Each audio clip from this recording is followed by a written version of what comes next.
Well, hello, my friends. Welcome back to How to Eat an Elephant. I'm your host, Ian, joined today by my co-hosts, Megan and Emily. Ladies, how are we? Great. I'm just laughing at you because you drop into this very particular voice when you start our podcast that's like a little bit lower. It's like, this is Fireside Chats with Ian. And I absolutely love it. It gets me ready for the podcast. You know, we do what we must. Just sultry sounds. of your voice. Yeah, it's a little sultry. You have a beautiful voice. I think you should lean in. See, I don't know if that's true. I feel like I have to find a way to make it low and round and rich. Otherwise, See, I knew you were thinking about it. it's going to be all nasally and strange up in here. You do not have a nasally voice. No, Nope. I'm glad you Reject don't that. think so. He's still trying. I'm not. Oh my goodness. Oh no. We're going to start this podcast by trying to make Ian feel as self-conscious as I'm possible. sorry, I didn't mean to. If it will make you feel better, I'll throw myself under the bus here at the beginning of our podcast. I have a funny I think thing. it would. Well, it's okay, good. It's like tangentially related to our study of Les Mis, so I feel like it's a good opener. I was having a conversation with someone last night, and I alluded to the fact that we do this podcast and that the three of us are technically supposed to be, using our English degrees to study this work and provide a little context to help people understand what this book is about. Right. And, this person was listening to me and ready to believe that I was an expert on this field. And so he asked a couple questions about context. And I then launched into a long conversation about Romanticism and the Enlightenment and how the two, periods influenced each other, and that there was like a pendulum and these ideas were changing. And I mixed up the order of those two movements and then made a very convincing case that they were the way they were. And then I had this niggling fear on the way home that I had them backwards, and I did. Wait, you gave a speech on Yep. these two literary periods and talked about the transition from one to the other backwards? Yep, I sure did. Okay, I here's an convinced interesting follow-up myself question. and everyone else. Yep. Did it work? Well, no, it definitely, there was a reason I was worried on the way home. The truth is, Romanticism emerges after the Enlightenment, right? So there's like a focus on reason in the Enlightenment, and Romanticism is a swing the other direction. Man is more than just his cognitive faculties. Let's not forget his passion and his emotion and his response to the world. Fairly sure now, after more reading, Romanticism does come second, further into the 18th century, right? Yeah. Well, now I'm 19, concerned. I don't yeah. know. I would confirm it, but I need to go look it up. I mean, I know. That's Well, I funny. had it completely backwards, and it was embarrassing. So yeah, if the rest of you are confused about that as well, I encourage you to go and read, and please don't, disbelieve everything we say. But I don't know that I would call myself a true expert now. Podcasting isn't about getting the facts right. It's about being confident as you say them. Well, I sure was confident.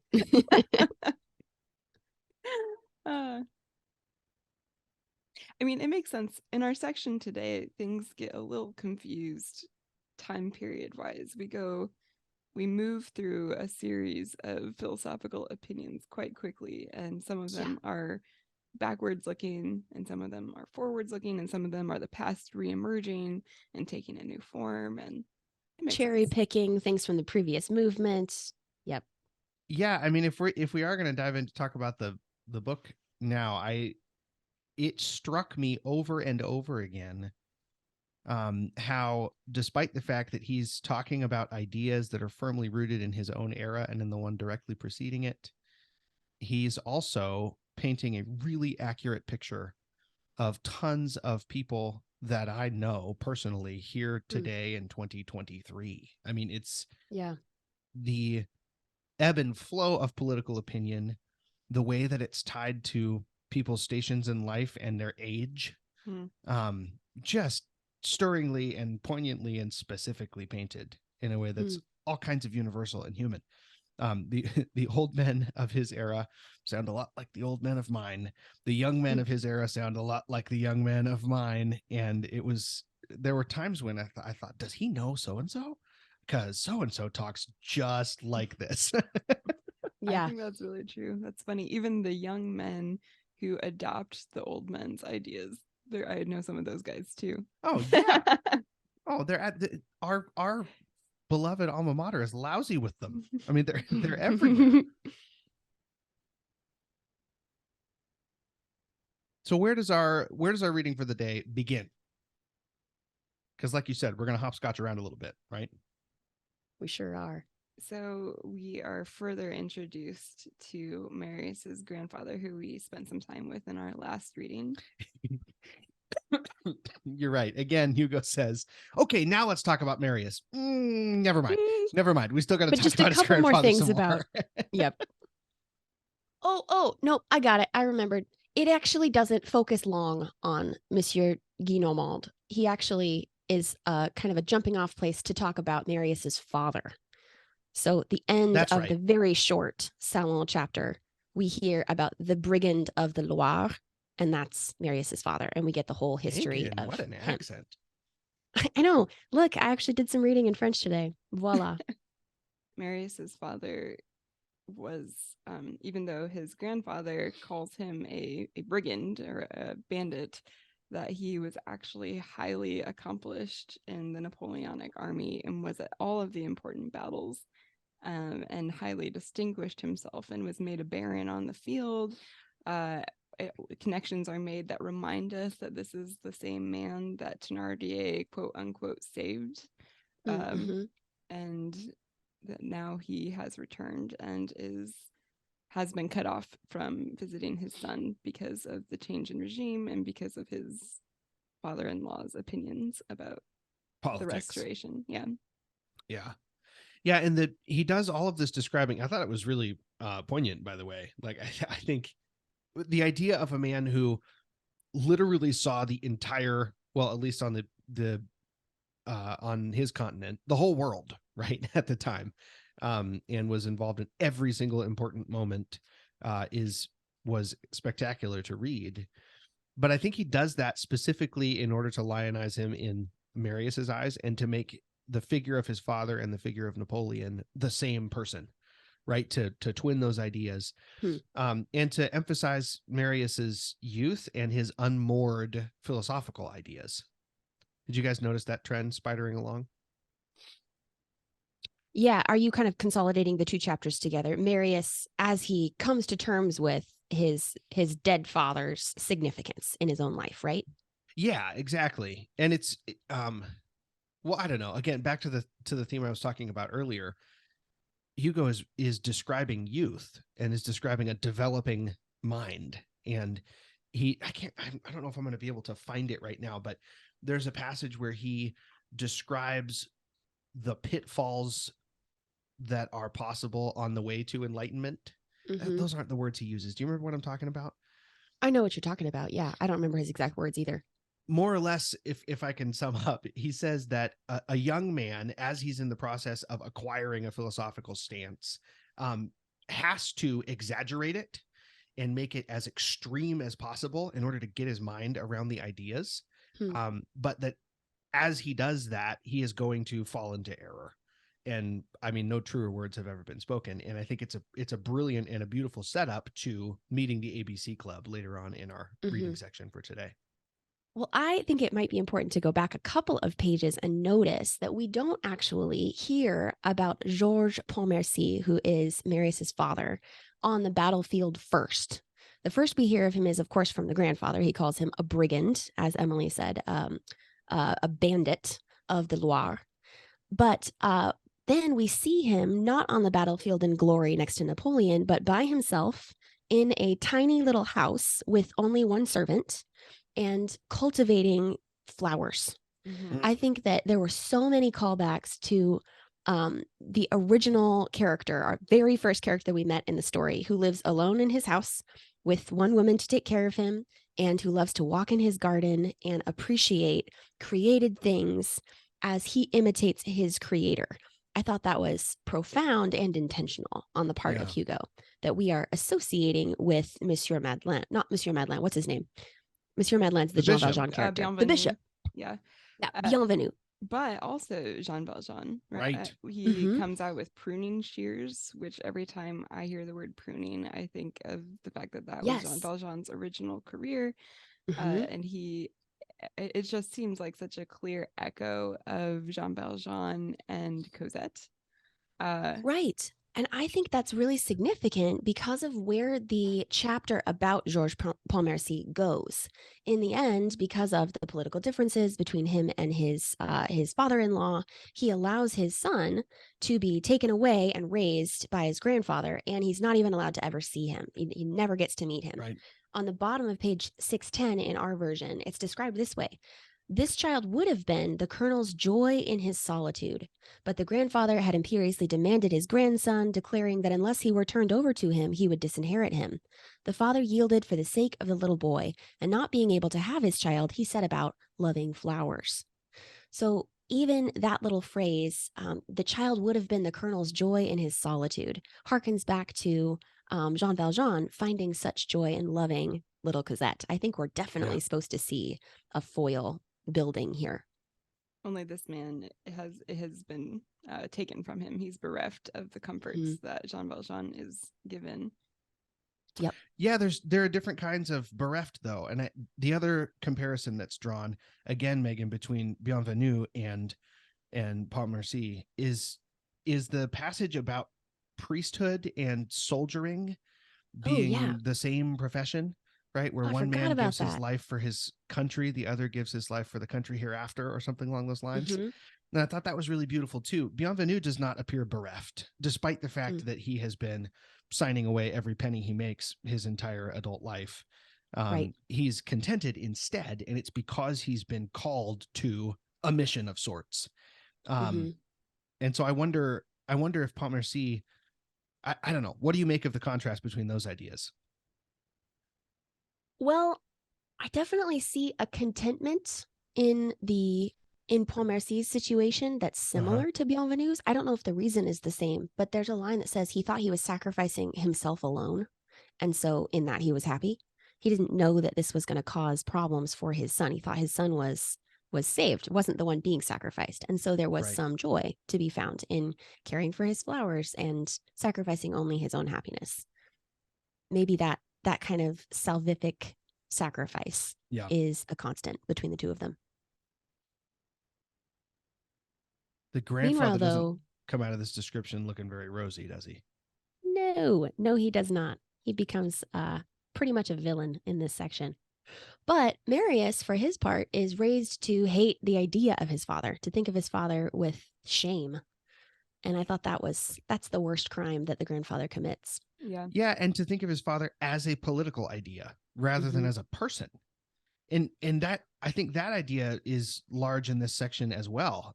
Even in the minute descriptions we get of each one of the personalities in the ABC Club later on, and I'm not trying to leap us forward, but how many ills in this novel are going to come down to looking at a person based on their political position instead of based on their humanity.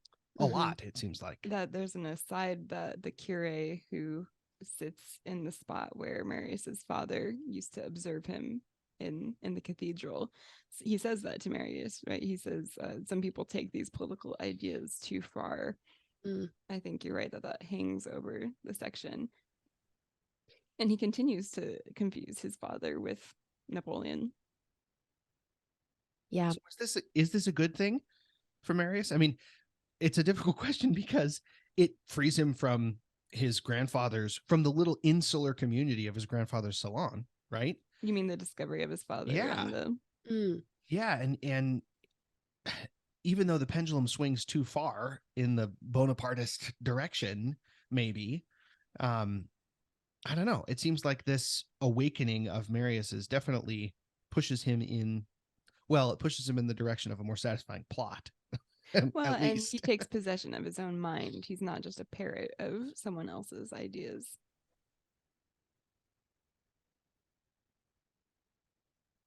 The struggle that he faces as he tries to find those ideas for himself is very relatable. And humanizing. The description of Marius at the end of the salon section, like what his grandfather produces left to his own devices to raise Marius, is a robot boy. He really is a robot. Yeah. Yeah. He's austere and proud and religious and honorable and harsh and unsociable. And he stands only for political principles that are not his own. He's a total robot. So I think the moment that he discovers his father, his world is kind of broken open. And yes, he swings like a pendulum to another political extreme, but at least this one he's choosing for himself. Maybe Right. we're gonna watch Marius come to the center a little bit. I hope that we will. Kind of strange though that one of the things Hugo is going to use to bring our little political fanatic to the center is a group of radicals. Yeah. Yeah. I think actually that kind is of strange. wonder if he already passed through the center and is now going to the other extreme. I Mm. was trying to find Hugo in all of these ideas. Yeah. And I don't know what you guys think, but for me, the description that resonated the most as one that the author was behind was I think he called them the doctrinaires. So there's the ultras. Oh, yes. That's what Marius's grandfather is, the group that is so pro that they're contra. Yes. But then he said another generation rose up who were younger and who were conservative, but believed that they should honor. They said something like the fleur-de-lis as well as the N is our heritage, and we must embrace both to understand France. And that seemed, I don't know, as he was talking about that, and as he was talking about Marius adopting Bonapartist ideas and seeing that Napoleon was not a god, he was a man with flaws, but that he was the incarnation of France, and he was the people man, like Jesus was the God man. Right. Yeah. And that he spread French ideals. He made France like he More put it French on the map of Europe, essentially. That all sounded very sympathetic to me. I think so too. That section that you're referencing, I think the conclusion of that paragraph sums it up. He says, they are our patrimony, the fleur-de-lis and the ends. What is gained by diminishing it? We must not disown our country in the past any more than in the present. Why not want our whole history? Why not love all of France? That definitely feels like a Victor Hugo calling out to us rather than some character in his story.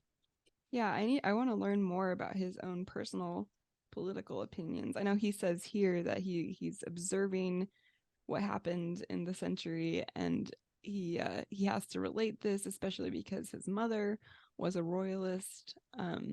So I don't know where he falls.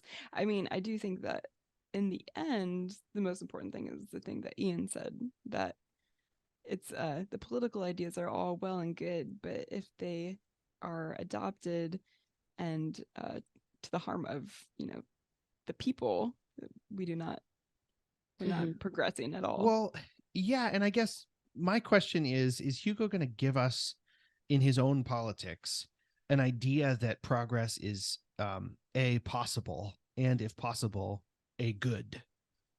On the one hand, he parodies conservatism. I mean, that from a little bit earlier in this chapter we've been talking about conservatism, conservative was nearly their entire dictionary. Speaking of the ultras, to be in good odor was the point. There was in fact something aromatic about the opinions of these venerable groups, and their ideas smelled of Indian herbs. It was a mummified world. The masters were embalmed, the valets were stuffed. Right? So he's got this idea of conservatism as backwardness. And I think it's because he's talking about the social order as much as he's talking about the position of France internationally. But as he paints all of these varying kinds of progressive Reformation ideas, they all sound as ineffective as the conservatism. Right. And in fact, we know already, because this is a famous story, we know how some of these revolutionary ideas are going to end in death, in the murder of innocent youths. Right. So I don't know. I'm struggling, like you said, Emily, to identify Hugo's stance in all of this. Well, there was a line that caught my eye, and I think it's actually at the beginning of the next section when he's describing ABC Club, which I never really understood why they were called the ABC Club, and now I got they're news the on that. Yeah. ABC Club, right?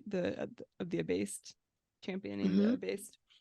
Yeah, the way that the French pronounce the letter names actually is significant. They don't call A, they call it A and B and C. And if you put all those together, abaissé is a French word that means the debased. Yep. But also they use it to, yes, exactly. They use it to mask themselves as a society that promotes the education of children, which is, ironic, right? Because they themselves then, given that they are the children. Yeah. Yes. But let's see. I want to find it. Here it is. It's on page 641. It is the very first page of book 4 of Marius, and it says, other groups of thinkers were more serious. Here they fathomed principle. There they attached themselves to right. They longed for the absolute. They glimpsed the infinite realizations. By its very rigidity, the absolute pushes the mind toward the boundless and sets it afloat in the limitless. There is nothing like dogma to produce the dream. There is nothing like dream to create the future. Utopia today, flesh and blood tomorrow.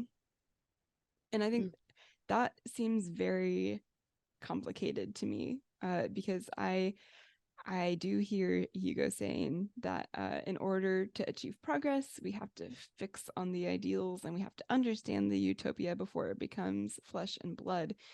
But the presence of blood there, signals to me the fact that these are bloody ideas. They were the first time in 1789, and they're going to be again here in 1827. So it seems like a double-edged sword. And one of the things about the way he characterizes the ultras is that these kinds of ideas, or maybe it's just this attitude to take with one's ideas, I'm not really sure, but it flattens the world. So there's a line where he says, the sense of the grand was lost, as well as the sense of the ridiculous.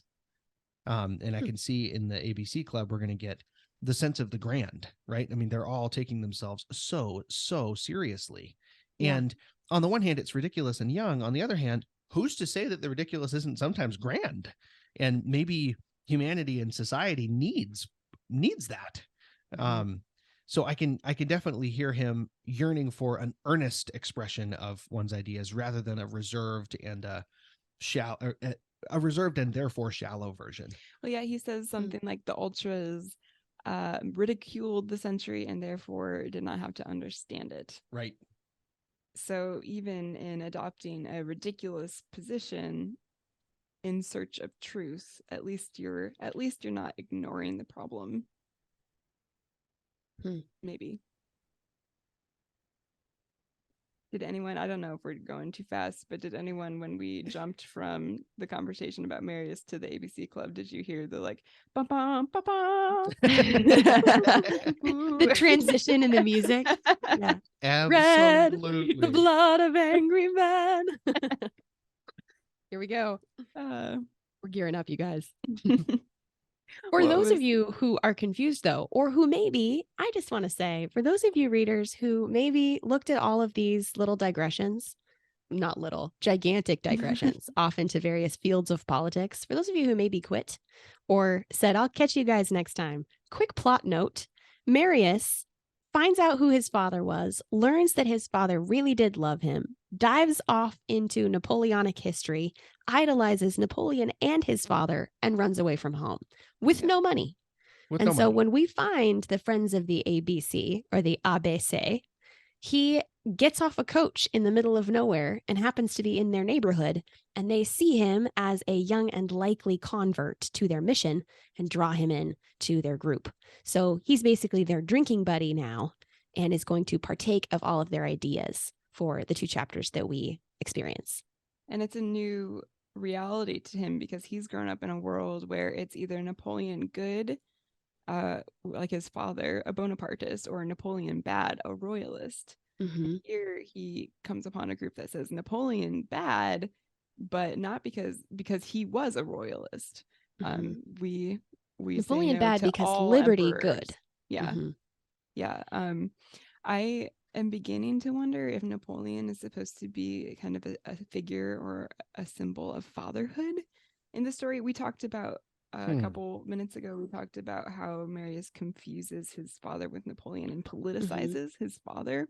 Right. But I he moved from the rehabilitation of his father naturally to the rehabilitation of Napoleon. Right. And that's a 'Cause he's idolizing them politicization together. of a person, which is Right. wrong. But I wonder if you can move from the other direction as well, which is that Napoleon is more than just a political ideal, but he is kind of the father of modern France and has to be reckoned with for good or ill in some way in order to understand the century. I think that's certainly true. I love that. I hadn't thought of it. Yeah. Yeah, it's really interesting to read this characterization of Napoleon alongside the one that we got in War and Peace. Yeah. Right? I get the sense they're both true. That's the interesting thing about it. And maybe it's just that Hugo is a great novelist and a great interpreter of human nature, but both sides of Napoleon appear to be there and appear to be equally supported by the history. On the one hand, he is grandiose and has a heightened sense of his own importance, and with the flick of a finger sends thousands upon thousands to their deaths. Right? And he's a despot.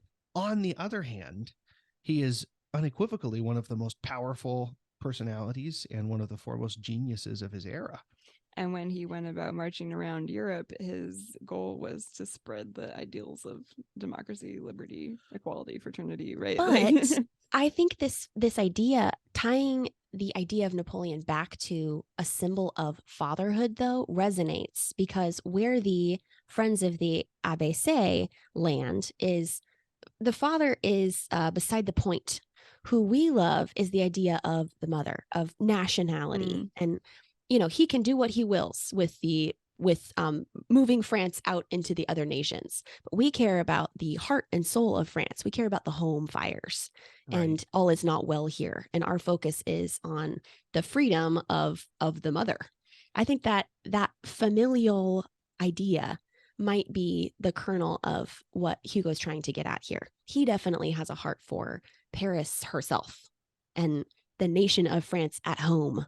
And I think maybe some of the drama that's going to take place in the second half of our novel does center around that idea, that side of the family image.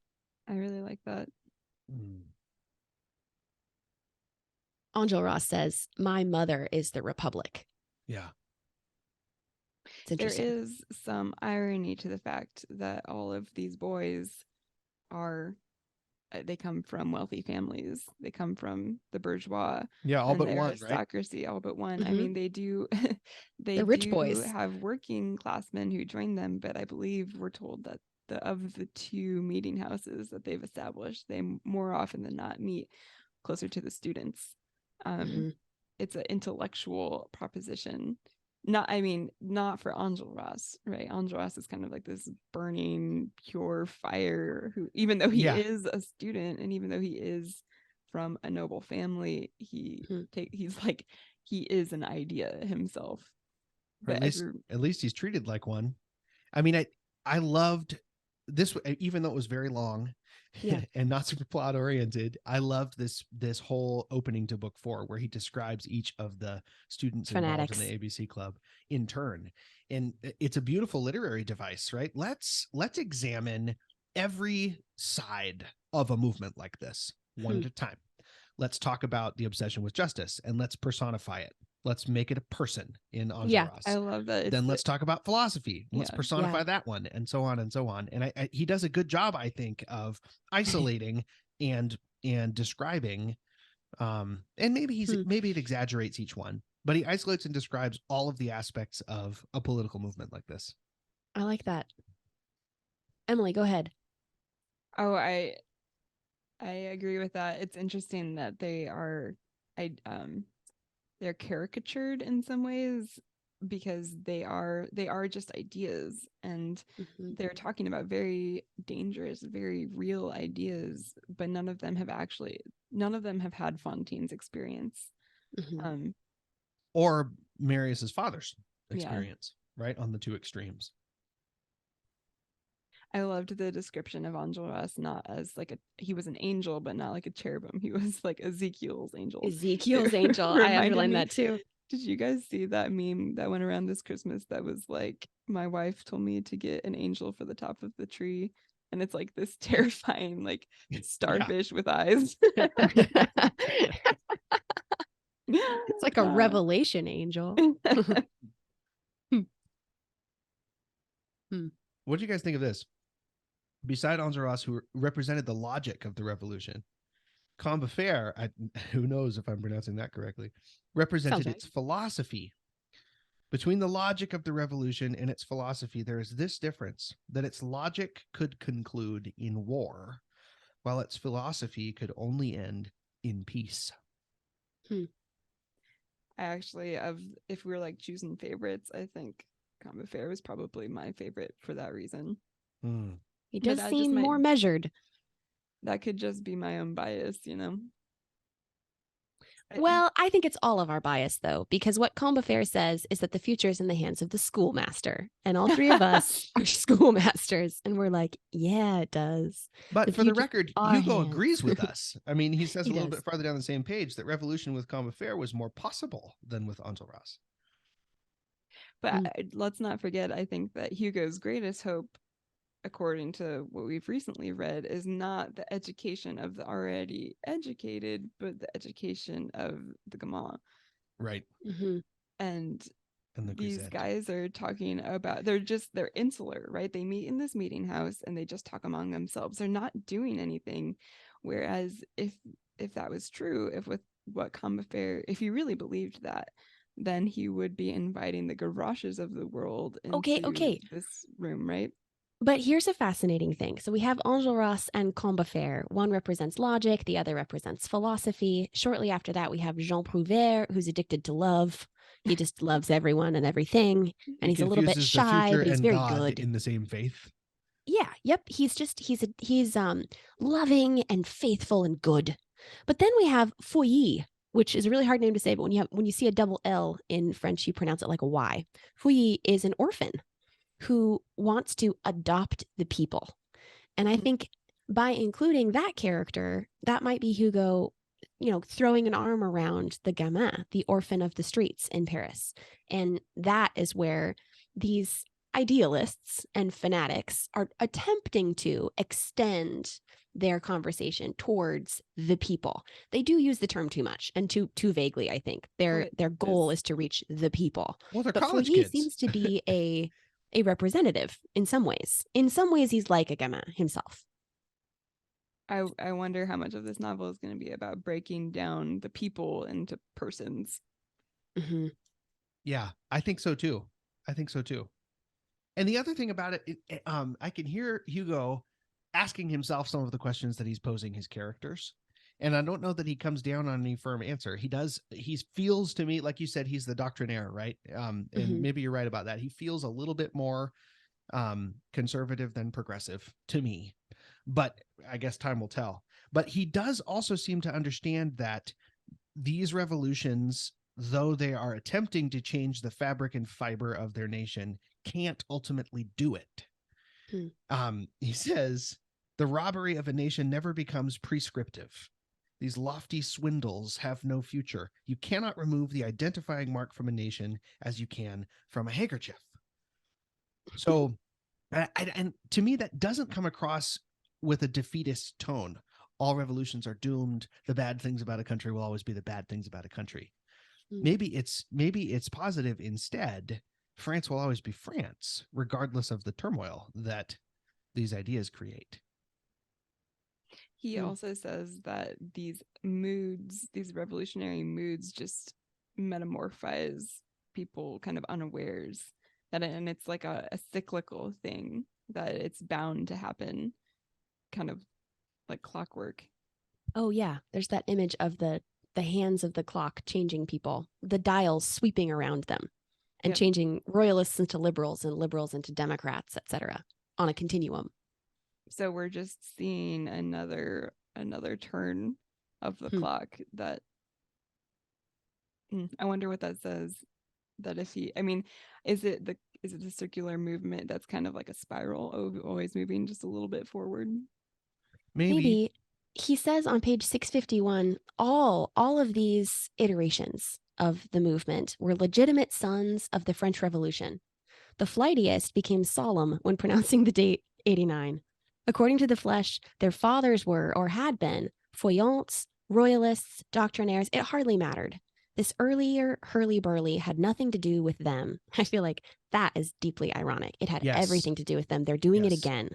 They were young. The pure blood of principles flowed in their veins. They attached themselves with no intermediate shadings to incorruptible right and absolute duty. Yep. I just think that they are completely embodying a previous iteration of history. They are history repeating itself. Yeah. Yeah, I agree with that. It's supremely ironic and also loving, right? I don't think he's not being overly critical. But I think he is sort of saying, "O tempora, O mores," right? He's more or less saying, look, everybody conceives that the problems of their era are brand spanking new on the face of the earth. And everyone therefore young. they constitute an emergency. I don't know. I don't think it's everyone young either. I think the grandfather does the same thing.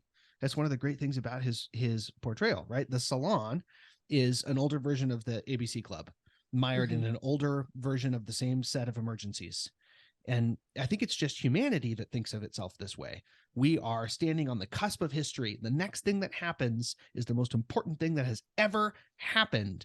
And Hugo sort of says, oh, my children, that cannot possibly be true.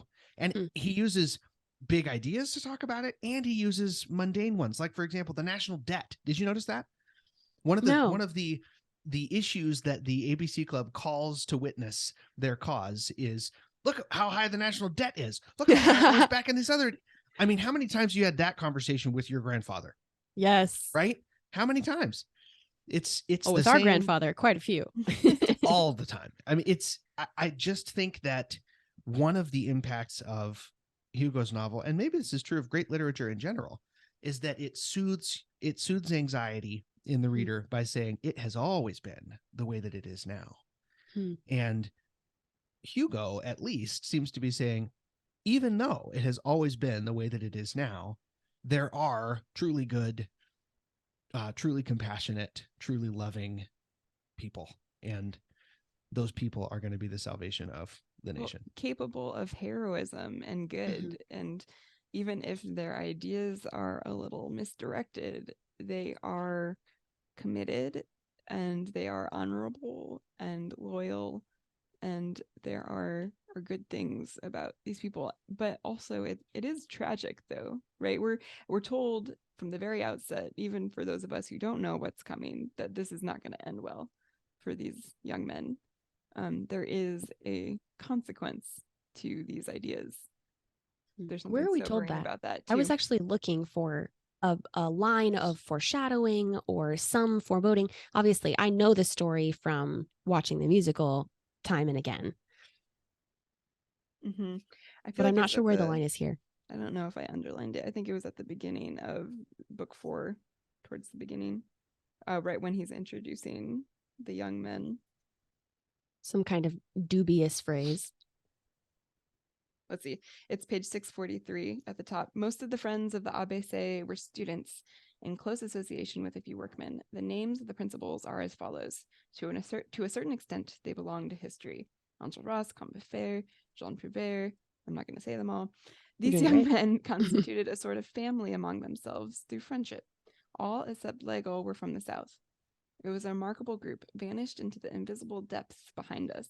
At this point of the drama, it may be useful to throw a ray of light onto these young heads before the reader sees them sink into the shadow of a tragic adventure. There it is. Plenty foreshadowing for anyone who wants it. No kidding. And again, the sink into the shadow, the drowning man. It's another fall that we're witnessing, just like Fontaine's, just like Jean Valjean's.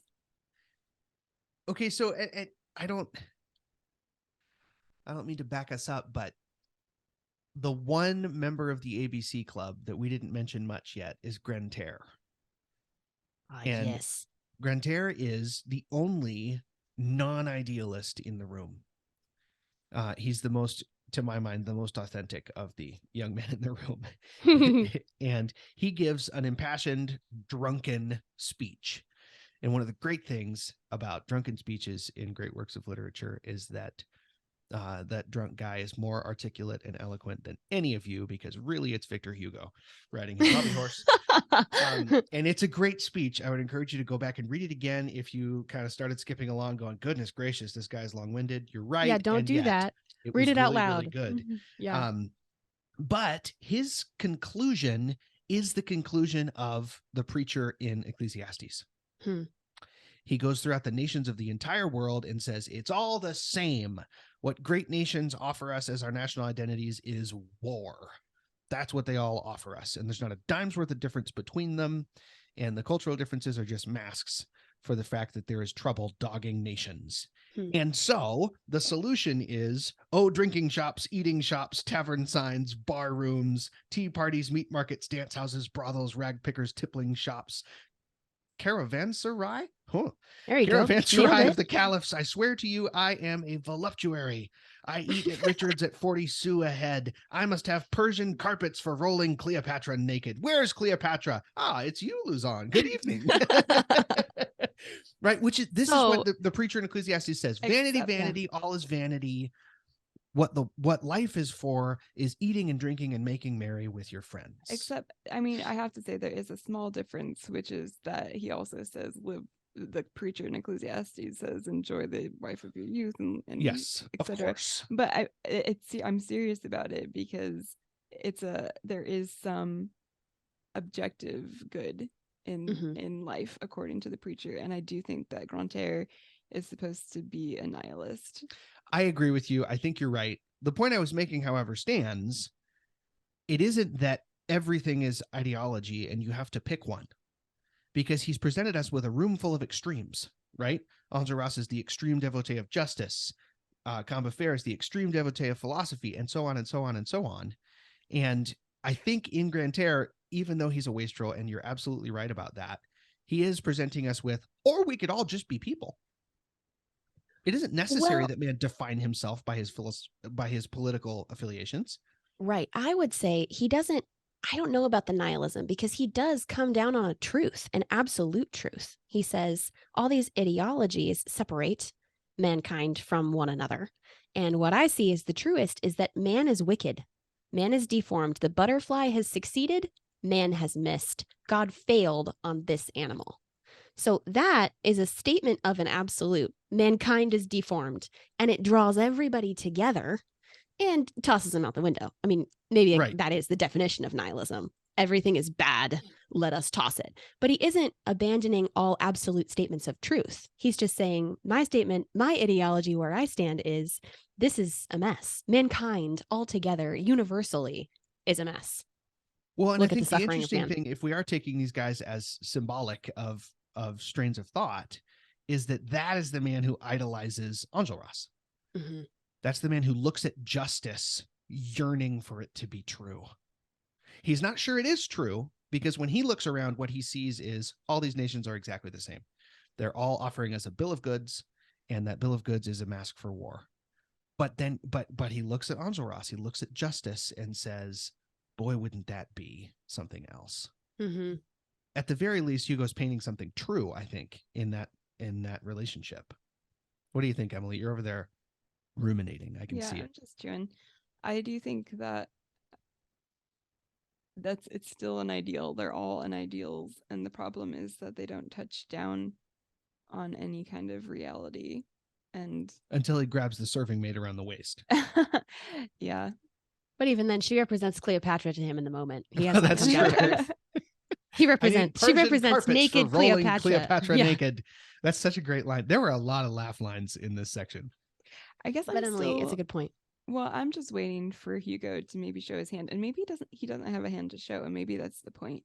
But if what he is interested in is progress, he hasn't really presented a solution unless it's relational. And I do that as I'm kind of answering my own question, maybe as I talk this out. But yeah, all of these boys are idealizing freedom, and that leaves me with practical questions like, okay, if everyone is free, who's going to be in charge, and will that be enough for you, or will you still think yourselves slaves to the elected representatives? Yeah. How far are you going to go with this? And how does this look? How do we not repeat 1789? Are we just going to do this again? And you know how that went last time. And is there a solution to the problems that Hugo is pointing out with the suffering of the people? Or are we just doomed to repeat history and make them suffer I know. more? Yeah. It reminds me of the humorous conversation that Marius has with, I can't even remember who it is. I think it's Courfeyrac, who's his roommate, about buying the watch. He says, you can sell this watch and you can make some money. And Marius says, that's good. And Courfeyrac says, no, it's not. It's not good. Then what will you do after that? Yep. And that's really funny, and it's a little back and forth, but it also may be a lens through which we can look at all of the description we've just had of the boys of the ABC. Freedom, that's good. You're right. But what will you do after that? Yeah. What are you going to do with this ideal? Even if you accomplish the impossible and you achieve this ideal, then what? It's not super practical. He renounces the 600 francs from his grandfather, but then what? What is he going to do? You can't learn German and English in a couple days. You have 3 francs. What are you going to do? Yeah. Yeah. And the bishop, Bienvenu, hangs over everything, I think. And he was a man who worked towards progress because he had a personal relationship with the people and he gave of himself to them. And I wonder if that isn't supposed to inform everything else that we read. But I did think the last thing we hear is interesting. The beginning of chapter 6 of book 4. It says, that evening left Marius profoundly disturbed with a dark inner sadness. He was experiencing what the earth may experience at the moment when it is opened by the plow, so wheat may be sown. It feels only the wound, the thrill of the seed, and the joy of the fruit do not come until later. This farming imagery with, I mean, it's a death and a resurrection again, right? The wound that leads to new life. It's also reminiscent of his father, the gardening imagery that we've already, and Jean Valjean and the bishop. So even though these ideals are misdirected, it does seem to, it's maybe a necessary evil, or it's going to be used for good in some way. There's a fruitfulness that comes out of the darkness. Yeah, and that fruitfulness also typifies all of the political upheaval in all of these other centuries. I mean, the connections he draws between Napoleon and Charlemagne and Henry which Henry was he talking about? I can't remember. Henry IV. Yeah, Leroy. Yeah, there's lots of Henrys, dude. So many like Henrys. I think the advantage of the way Hugo talks about all these ideas is that we can point fingers at the problems, at the misconceptions, at the ideological posturing, but in so doing, we're just knitting all of humanity together into a fraternity of believers, more or less, into guys who are convinced that these ideas are worth dying over. Whether they are or not is kind of beside the point. There's a fraternity in it. And I don't know, like you said, Emily, he's returning us to the relational aspect of all of these things. Except for the tragedy is, just like the Kyrie said, it's when it divides the people. And I do think that there is a note of tragedy in the fact that in order to adopt the love of his father, Marius has to reject the love of his grandfather. And it's beautiful that he can't. Also, I mean, on the one hand, they do end up separated, but there's a moment where he realizes, I can't insult my grandfather, but I can't renounce my dad. Yeah. What am I to do? Yeah. The human ties that bind. Well, friends, I do appreciate your attention. And the two of you, thank you for being so eloquent and so intelligent on a day where I had snot pouring out of my face. Oh man, that so glad.